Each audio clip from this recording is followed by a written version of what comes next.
dans le quartier automobile étincelant de Los Angeles, le milliardaire et PDG de Tech Richard Harmon éclata de rire lorsque Miguel Reyes, un mécanicien de Rudist là, lui proposa une solution peu conventionnelle au problème moteur récurrent de sa Ferrari de 300 000 $. Tu veux vraiment que quelqu'un qui bosse dans un garage touche à ce chef-d'œuvre, railla Richard tandis que les mécaniciens de la concession prestigieuse hochaient la tête en chœur. Mais lorsque la Ferrari resta irrémédiablement en panne après des semaines chez le concessionnaire, le désespoir ramena Richard jusqu'à l'humble atelier de Miguel. Ce qui suivit choqua le monde automobile. L'ingénieur en chef de Ferrari prit l'avion dans la nuit après avoir vu ce qu'avait accompli ce simple mécanicien. Cette histoire vraie de talent caché en pleine lumière vous laissera sans voix. Restez avec nous pour découvrir comment l'intuition d'un homme et son génie méconnu ont révolutionné l'ingénierie des supercars du jour au lendemain, nous rappelant que le génie surgit des endroits les plus inattendus, et que la justice peut avoir un goût très doux.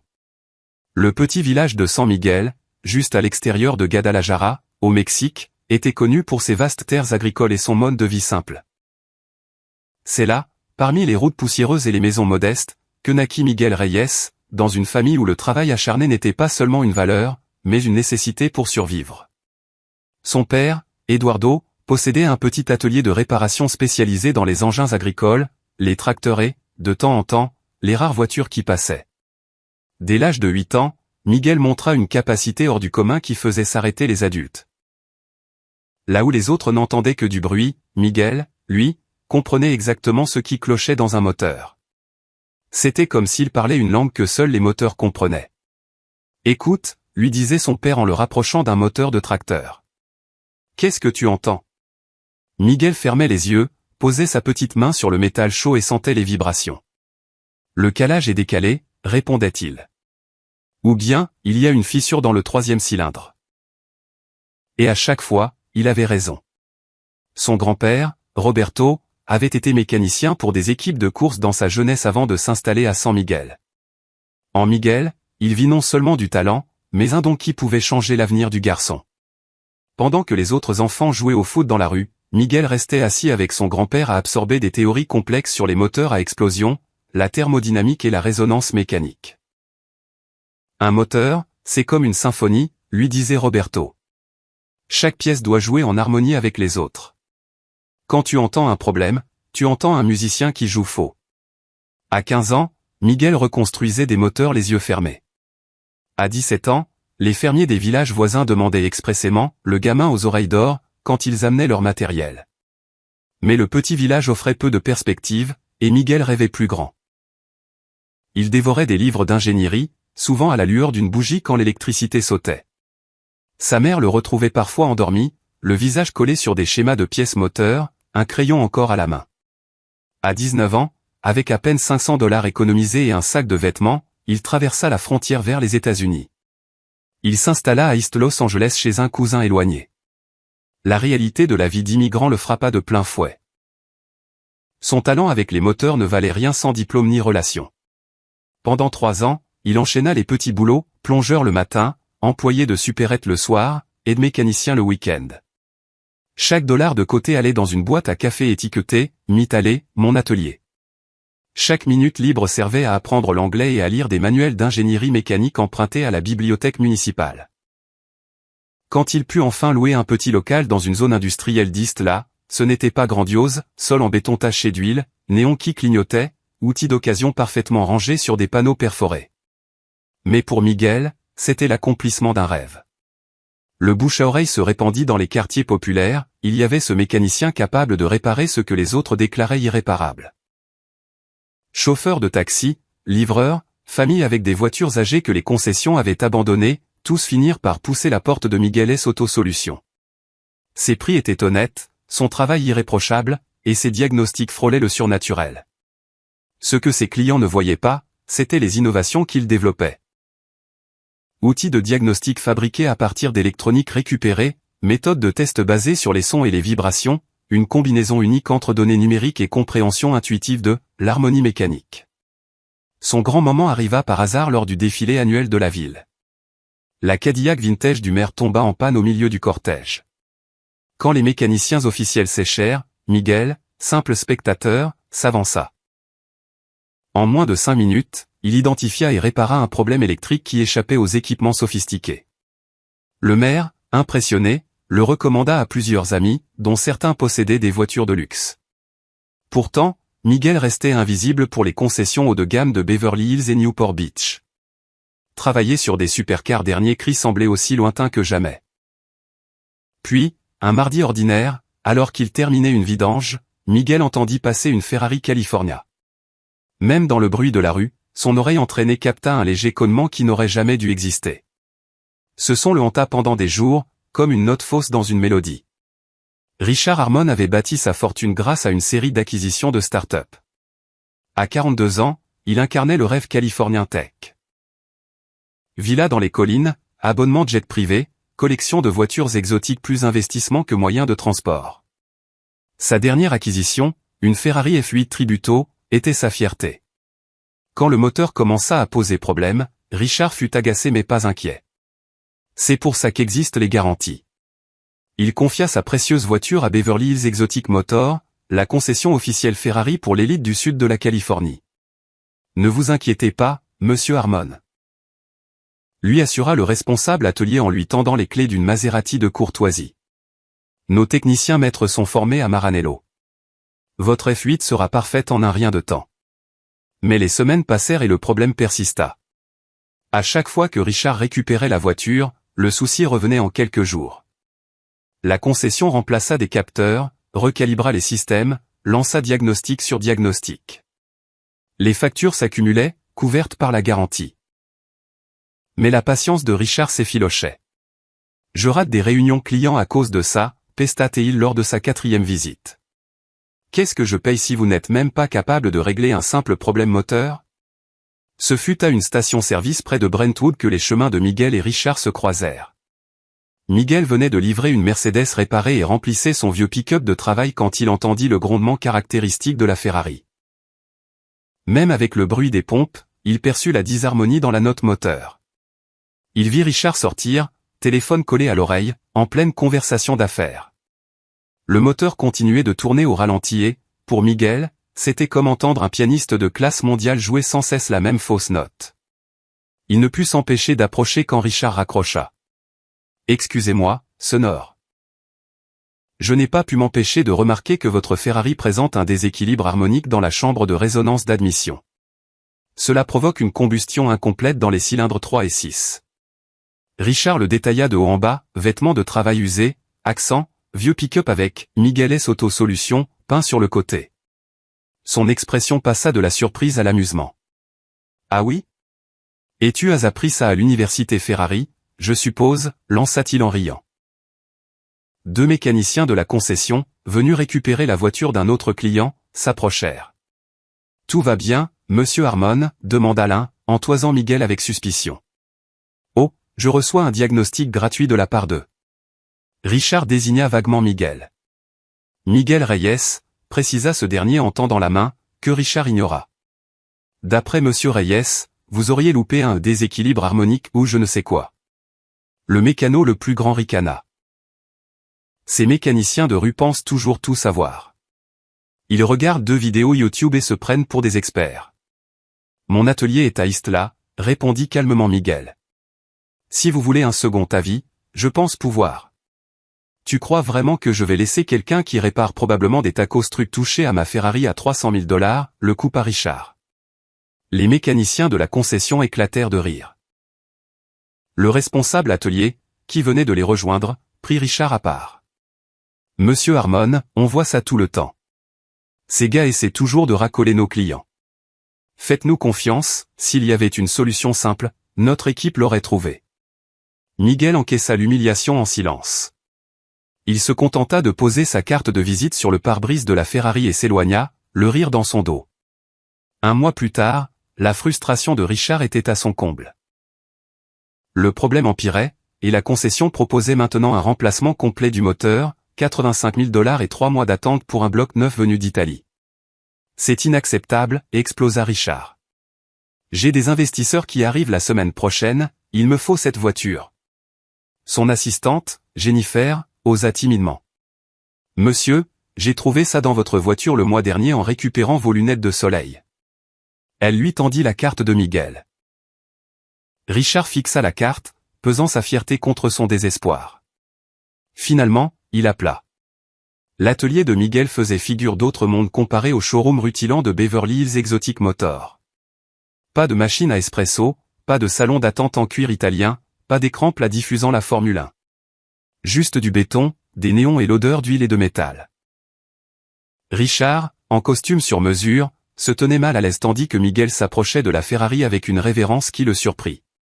Le mécanicien ne souleva pas immédiatement le capot. Il fit lentement le tour de la voiture, l'observant, écoutant parfois. « Il me faudra 2 jours, dit enfin Miguel. Richard ricana. La concession Ferrari l'a eu pendant des semaines et n'a rien réussi à faire. Qu'est-ce qui te fait croire que toi, tu vas y arriver en 2 jours? Miguel le regarda droit dans les yeux. Parce que j'ai déjà entendu ce problème dans d'autres moteurs. Les principes sont les mêmes. Contre toute attente, Richard laissa les clés en lançant. S'il arrive quoi que ce soit à cette voiture. Je comprends ce que représente cette machine, répondit simplement Miguel. Je la traiterai avec tout le respect qu'elle mérite. Une fois seul, Miguel entama un processus méthodique que les techniciens de la concession n'avaient jamais tenté. Il posa son vieux stéthoscope au cadeau de son grand-père sur différentes parties du moteur, ferma les yeux pour se concentrer, dessina à la main des courbes de fréquences sonores en fonction des régimes moteurs.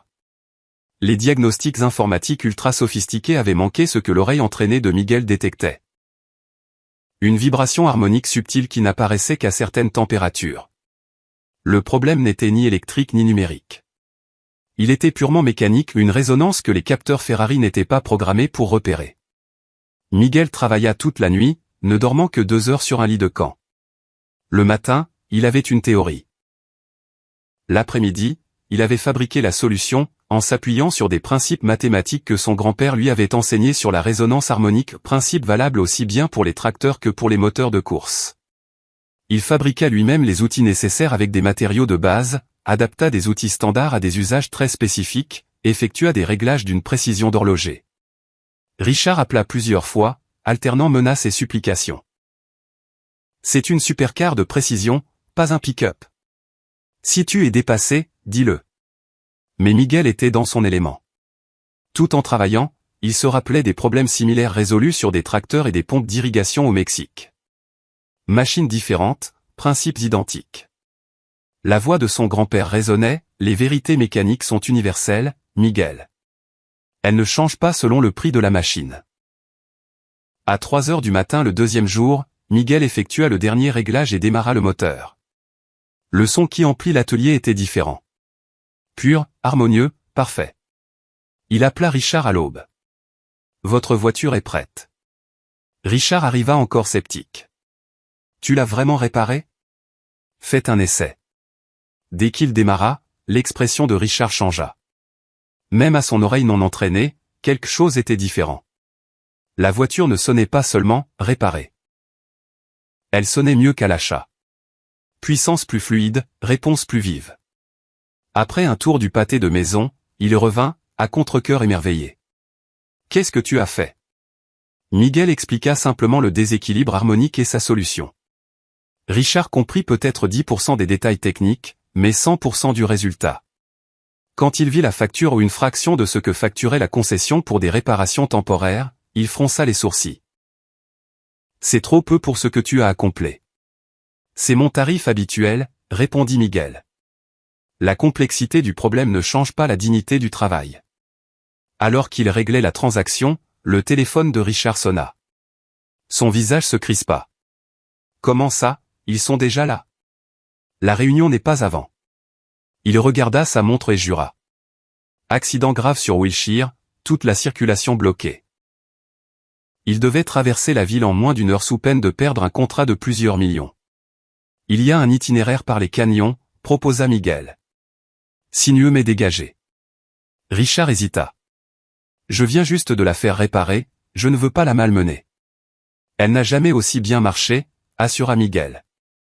La réparation n'a pas seulement résolu le problème, elle a optimisé tout le système. À court d'options, Richard accepta. La Ferrari avala les virages des canyons avec une précision qui le surprit lui-même. Chaque courbe, chaque accélération, chaque freinage était parfait. Quand ils arrivèrent dans le quartier financier, Richard souriait comme un gamin. Ils se garèrent devant l'immeuble juste au moment où un groupe d'exécutifs sortait d'une limousine. L'un d'eux, un Italien distingué d'une cinquantaine d'années, se retourna au son du moteur. « Richard. C'est ta F8 Tributo ?» Il fit le tour de la voiture, tête penchée. Le profil sonore est extraordinaire. Richard le présenta comme Matteo Bianchi, directeur technique Ferrari, en visite à Los Angeles pour une conférence technologique. « Qui a touché ce moteur ?» demanda Matteo, de plus en plus fasciné. Richard hésita, puis désigna Miguel qui se tenait discrètement en retrait. « Voici Miguel Reyes. Il a un atelier à Ixtla. Il a résolu un problème que votre concession n'a pas su régler. » Matteo haussa les sourcils en détaillant les vêtements de travail de Miguel. « Que avez-vous fait exactement, monsieur Reyes ?» Miguel expliqua, cette fois avec tous les détails techniques. Plus il parlait, plus l'expression de Matteo passait de la politesse à la stupéfaction. Il posa des questions pointues que seul un ingénieur de haut niveau pouvait formuler. Miguel répondit avec assurance, esquissant parfois des schémas au dos d'une carte de visite. « C'est extraordinaire. » conclut Matteo. Votre mécanicien a résolu intuitivement un problème de résonance sur lequel notre équipe de Maranello planche pour la prochaine génération de moteurs. Il sortit son téléphone. Je dois immédiatement joindre notre directeur ingénierie en visio. Richard, voyant l'ampleur de ce qui se passait, proposa. On peut utiliser la salle de conférence là-haut. Les investisseurs attendront. 30 minutes plus tard, Miguel se retrouva à expliquer sa solution devant une salle pleine d'ingénieurs Ferrari en visio, pendant que Richard et Matteo suivaient en direct. Il dessina au tableau blanc, décomposa les principes harmoniques qui l'avaient guidé. Quand il eut fini, silence total. Puis le directeur ingénierie prit la parole. Monsieur Reyes a identifié une faille fondamentale dans notre approche actuelle d'amortissement de résonance. Sa solution pourrait améliorer le rendement de toute notre gamme. Matteo se tourna vers Miguel. Où avez-vous étudié l'ingénierie ? Je n'ai pas fait d'études officielles, avoua Miguel. Mon grand-père était mécanicien de course au Mexique. Il m'a appris les bases. Le reste, je l'ai appris dans les livres et sur le terrain. Nouveau silence, chargé cette fois d'un mélange d'incrédulité et d'admiration. Le silence fut brisé par l'arrivée du responsable atelier de Beverly Hills Exotic Motor, invité par Richard pour une autre voiture. L'homme se figea en voyant Miguel, reconnut puis paniqua. Monsieur Peterson, lança Richard d'un ton glacial. Je crois que vous connaissez déjà Monsieur Reyes. L'équipe d'ingénierie Ferrari est très impressionnée par sa solution à mon problème moteur. Il doit y avoir une erreur, balbutia Peterson.